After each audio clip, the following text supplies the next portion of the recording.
मध्य प्रदेश की राजधानी भोपाल से एक बेहद ही अजीबोगरीब मामला सामने आया है। यहाँ पर एक पत्नी ने शादी के 3 साल बाद अपने पति की शादी किसी और से करा दी। दूसरी महिला उसके पति की प्रेमिका है।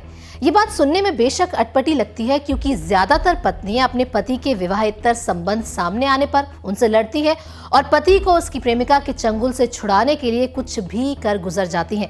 मगर यहाँ पति ना तो प्रेमिका को छोड़ने को राजी था, ना बीवी को, लेकिन भारतीय कानून इसकी इजाजत नहीं देता, जिसके बाद व्यक्ति की बीवी ने परिपक्वता दिखाते हुए पति को तलाक दिया और उसकी प्रेमिका से ये कहते हुए शादी करा दी कि जिसको मेरे प्यार और विश्वास की कदर नहीं, उससे रिश्ता रखकर मैं खुद के आत्मसम्मान के साथ समझौता नहीं करूंगी। इस पूरी घटना का महिला की वकील ने विस्तार से वर्णन किया है। आइए आपको सुनाते हैं इस मामले पर महिला की वकील ने क्या कुछ बताया।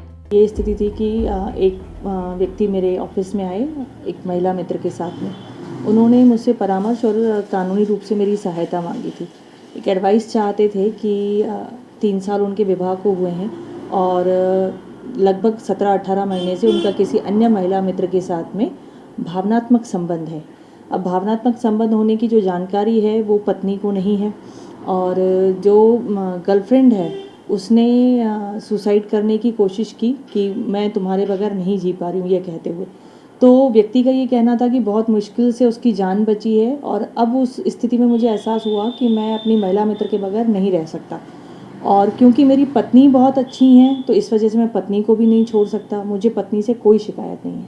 अब ऐसी स्थिति में क्या मैं दोनों के साथ रह सकता हूँ, ये उनका क्वेश्चन था। तो कानूनी रूप से और सामाजिक रूप से हमने उन्हें इनकार किया कि ऐसा कभी संभव नहीं है कि आप समाज में एक संस्कार और मर्यादाओं का निर्वहन करते हैं, उसके तहत आप इस तरह से साथ नहीं रह सकते, और कानूनी तौर पर भी ये संभव नहीं है। तब उसको लगा कि वो अपनी पत्नी को शायद हमारे पास लेकर आए और हम उसे अच्छी तरह से समझा पाएँ किसी चीज़ को। अब इन सब के बीच में हमने उस महिला मित्र को बहुत समझाने का प्रयास किया कि किसी बसे बसाए घर को तोड़ना, उजाड़ना अपनी कुछ ख्वाहिशों के कारण अच्छा नहीं है। परंतु क्योंकि ऐसा लगा कि वो महिला जो है वो काफ़ी ज़िद्दी स्वभाव की थी, तो उन्होंने तो जैसे ज़िद ठान रखा था कि मुझे इनका तलाक करवाना ही है। तो जब वो नहीं मानी तो दूसरे तीसरे दिन लगातार हमारी उनके साथ बातचीत रही और तीसरे दिन पे फिर वो अपनी पत्नी को यहाँ लेकर आए और वो ये चाहते थे कि मेरी हिम्मत नहीं हो रही कि मैं अपनी पत्नी से किस तरीके से ये अपनी बात कह पाऊँ। हमने उनकी पत्नी से बातचीत की तो पत्नी काफ़ी भावुक हुई और काफ़ी रोईं, और लेकिन बिना कोई शब्द कहे उन्होंने बस पति से इतना कहा कि मुझे आप घर ले चलिए, और मुझसे ये कहा कि मैं एक दिन का समय चाहती हूँ, हम कल आपके पास आएंगे।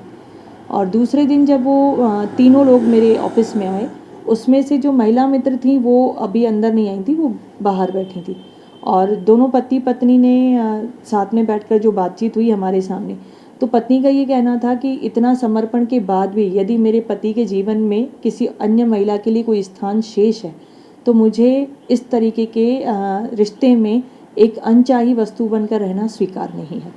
इस कारण से मैंने आपसी सहमति से तलाक देना चाहती हूँ, ताकि ये जिसके साथ भी खुशी से जीवन व्यतीत करना चाहें कर सकते हैं। इस पर पति काफ़ी शर्मिंदा महसूस कर रहे थे अपने आप में, जैसा कि हम उनके हाव भाव से समझ पा रहे थे। तो पति ने अपनी पत्नी को प्रस्ताव दिया कि जो एक मकान शायद उनका निर्माणाधीन था, कि वो मकान और कुछ एफडीआर आप अपने पास रख लीजिए, मैं आपके नाम कर देता हूँ, ताकि आपको बाकी का जो जीवन है वो किसी के अधीन रहकर न जीना पड़े। इस पर जो पत्नी का जो जवाब था वो बहुत ही भावुक और बहुत ही आत्मसम्मान से भरा हुआ था। उसका ये कहना था कि जब आपने मुझे समाज में सम्मानपूर्वक जीने का अधिकार नहीं दिया, अपने मन से मुझे प्रेम नहीं किया, किसी अन्य महिला के लिए आपके मन में स्थान है, तो इस तरीके का मैं अपने आत्मसम्मान के साथ समझौता नहीं कर सकती और मुझे आपकी कोई संपत्ति, कोई भरण पोषण राशि नहीं चाहिए। आगे का जीवन मैं अपनी स्वाभिमान के साथ अकेले जीना चाहती हूँ। तो इस तरीके से जब उन लोगों के बीच में ये सारी चीज़ें तय हुई और उसके बाद फिर उन्होंने आपसी सहमति से किसी वकील के द्वारा विवाह विच्छेद का प्रकरण दायर किया, और कुछ पेपर लीगल डॉक्यूमेंट्स जो उन्होंने बाहर बनवाए थे वो मेरे पास चेक करवाने के लिए लेकर आए थे कि पत्नी जो है वो अपनी पति का विवाह उसकी महिला मित्र के साथ करवाने जा रही है। वो किसी मंदिर में गए और ये सारी चीज़ें इस तरीके से मेरे सामने आई, तो मुझे लगा समाज बहुत मतलब तीव्रता के साथ परिवर्तन की ओर बढ़ रहा है।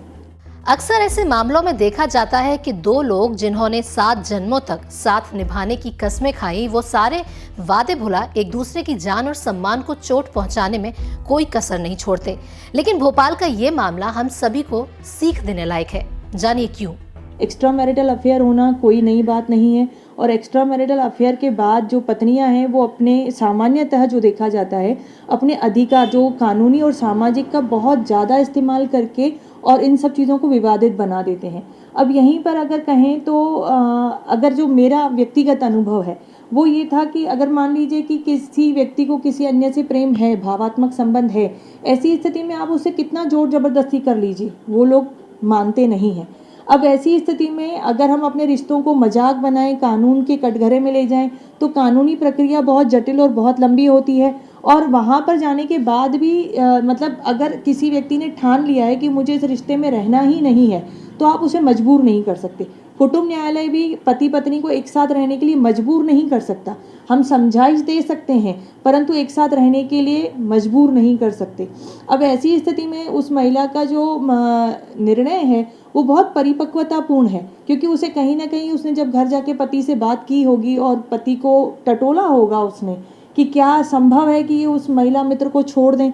जब उन्हें वो संभावना नहीं लगी होगी तब उस महिला ने, पत्नी ने ऐसा निर्णय लिया होगा क्योंकि इस निर्णय तक जाना बहुत ही कठिन और बहुत ही मतलब मुश्किल है। कह पाना कि आगे का जीवन आप इस तरीके से जिएंगे और अपने पति को बिना कोई दायित्व दिए, बिना कोई उसको सजा दिए आपने उसे मुक्त कर दिया। वाकई भोपाल की इस महिला की मिसाल देनी होगी जिन्होंने बेवफा पति को छोड़ आत्मसम्मान और आजादी को चुना और जाते जाते भी पति को ताउम्र के लिए कर्जदार कर गई। अगर हर इंसान ऐसी ही समझदारी दिखाए तो घरों की इज्जत यूं कोर्ट कचहरी में मजाक न बनवाए। बाकी इस खबर में फिलहाल इतना ही। आप इस मामले पर क्या कुछ राय रखते हैं हमें जरूर बताइए। नमस्कार। हमसे जुड़े रहने के लिए हमारे YouTube चैनल को सब्सक्राइब करें और नई वीडियो की नोटिफिकेशन के लिए बेल आइकॉन को दबाएं।